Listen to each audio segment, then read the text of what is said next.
Hi there, this is a video about the stimulus-response cycle. Our whole lives can be seen as a chain reaction of stimuli and our responses to the stimuli. How do I respond to playing high notes? How do I respond to making a mistake? How do I respond to a red traffic light? How do I respond to waiting for the train when I'm already late? How do I respond to experiencing pain? Do I respond with worry, or with stress, or with doom thinking, or do I simply observe calmly what's going on? Everyone responds uniquely to stimuli, depending on their own physical, mental, and emotional habitual patterns. Now I'm going to quote a famous passage from F.M. Alexander, the founder of the Alexander technique. He said, "People think they decide their futures, but in reality, people decide their habits, and their habits decide their futures." And I think there's a lot of truth in that.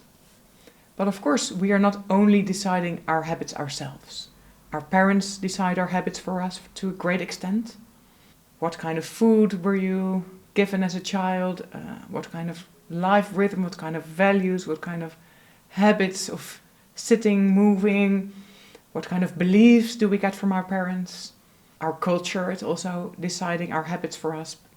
So we are basically unaware of the vast majority of our physical, mental, and emotional habits.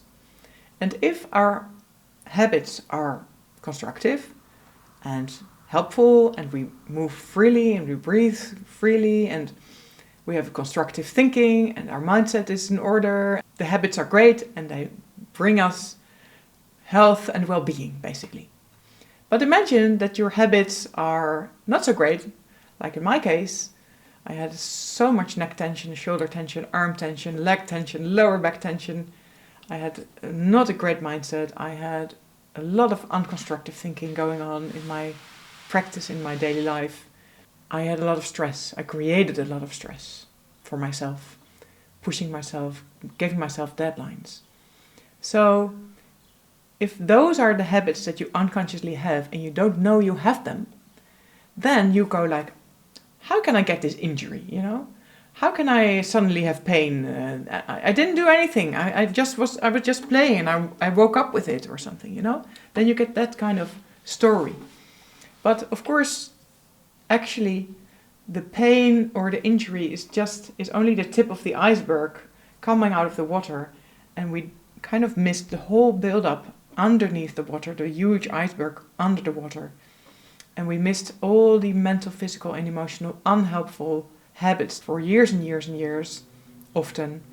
And of course, it makes it very difficult to get better from an injury, or to get out of stress, or to get more calm in your life, or to get free breathing in your life when you are unaware of your own mental, physical, and emotional unhelpful habits.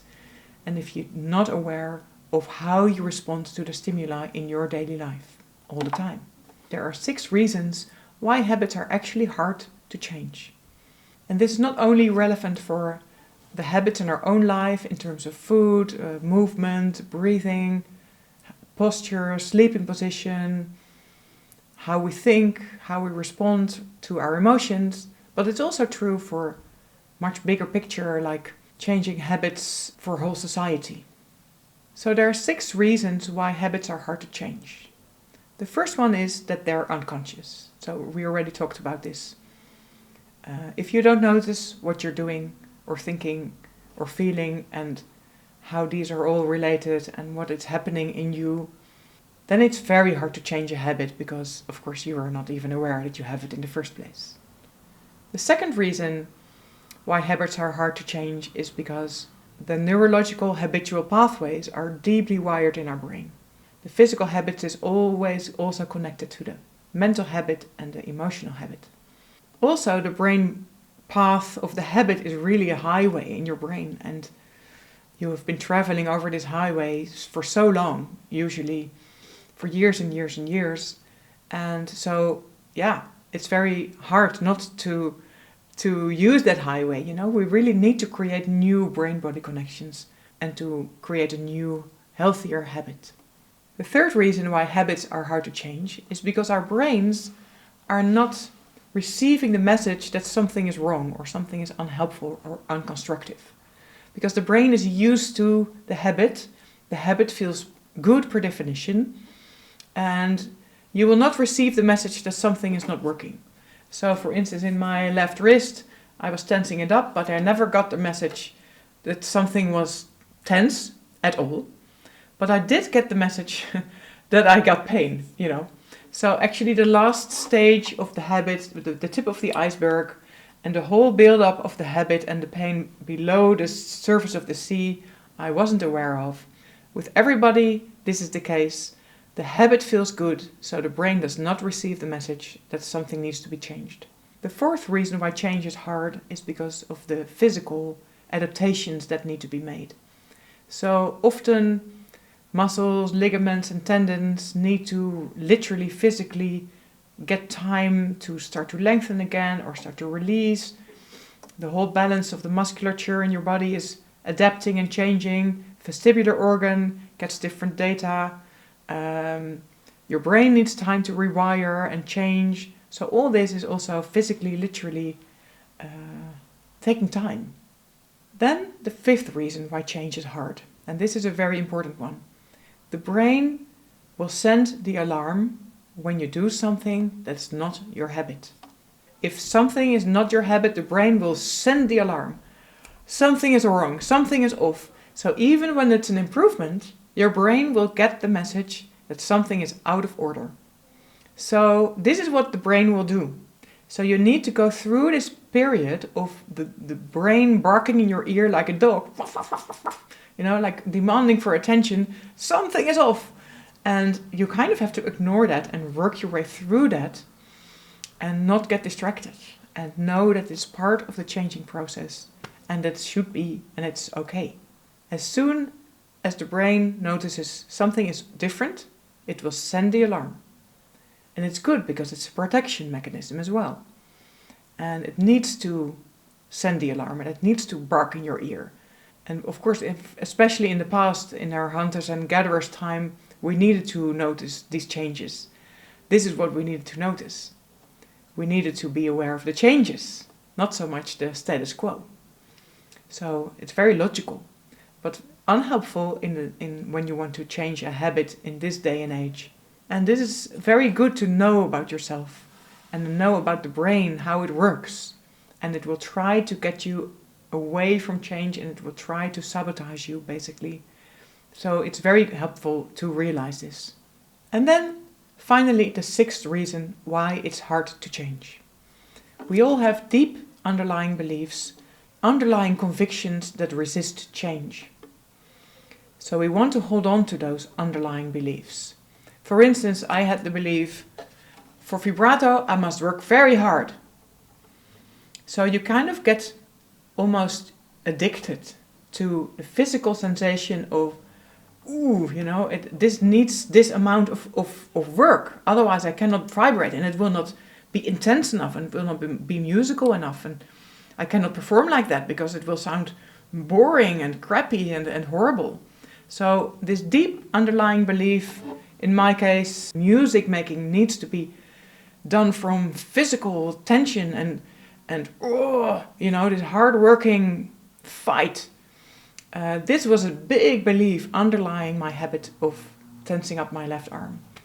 And so this is a very difficult thing to overcome as well, because this will not make it easier for you to dive into the new process of how things are also possible, because the brain will go like, but what do you mean freeing up your wrist? I mean, your vibrato in the beginning, it sounds like, it sounds too slow and not nice and horrible. But then, of course, you have to be patient, because eventually, with the free wrist, I was able to get my intense vibrato, but then in a different way, without tensing up.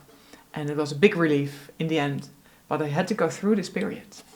And this applies to actually all habits. There's always an underlying belief that you need to do. Like, for instance, belly sleeping. I need to lie in my belly, otherwise I cannot fall asleep. Or simply standing on one leg and always choosing for my left leg. And standing on my right leg actually felt so wrong. Like, no, this is really strange. Also, the habit of responding to your mistake, like, showing that you really noticed the mistake and that your face or your body kind of shows that, oh yeah, I heard this, I know it, I'm on it, This is also a big belief that you need to do that, to kind of almost apologize for your mistake by showing faces or something, right? So this is also an underlying belief. I think it makes a lot of sense to investigate what are my unconscious habits. Because if you don't know them, they can be interfering with you without you even realizing it. So the Alexander technique helps you to become aware of your unconscious habits. The hands of the teacher in your neck will help you to feel, oh, I had no idea what I was unconsciously doing in my neck. And then the teacher will help you how to release your neck. You might discover unhelpful ways of moving, for instance, bowing with a high arm, creating too much tension, maybe even getting you a shaky bow arm. And the Alexander technique can help you how to bow from your back, from your long neck, from your breathing, from the ground, so that your arm can be resting on the string without tensing up. The Alexander technique also helps you become aware of your emotional habits, like anxiety, responding with stress all the time when it's actually not necessary and not appropriate. The Alexander technique will also help you become aware of your mental habits. How are you thinking? How are you talking to yourself all day long? And how these thoughts are influencing your body, your breathing, your movements. So the Alexander technique approach helps you to change from safety. And this is super important because the brain is so barking in your ear and, trying to get you to stop the change and trying to warn you for no reason. And so we have to come back to safety all the time. I am on the ground. I have time. Changing with a soft long neck, changing with your free balancing body, changing with smooth joints that are oiled and free to move, changing from free breathing. And all this helps you and supports you along the way so that the change is not scary anymore. You have support. You have support from the ground, from your back, from your constructive thinking. And then it's really much easier to go through change because you know how and you know why it's difficult. And last but not least, the Alexander technique does not only help you to change from safety, but it will also bring joy into the process of change because it's actually nice. Once you're through the beginning, once you're through the difficult beginning where the brain is all confused and starts to bark in your ear, once you're through that, you start to notice, oh, but I'm really much easier. I feel much better. My movements are more free. I'm breathing more fully and more freely and more calmly. So Alexander technique provides you with the tools to navigate through the process of change in such a way that you will feel calm, safe, and you'll be rewarded with more ease as you go along on your path to change.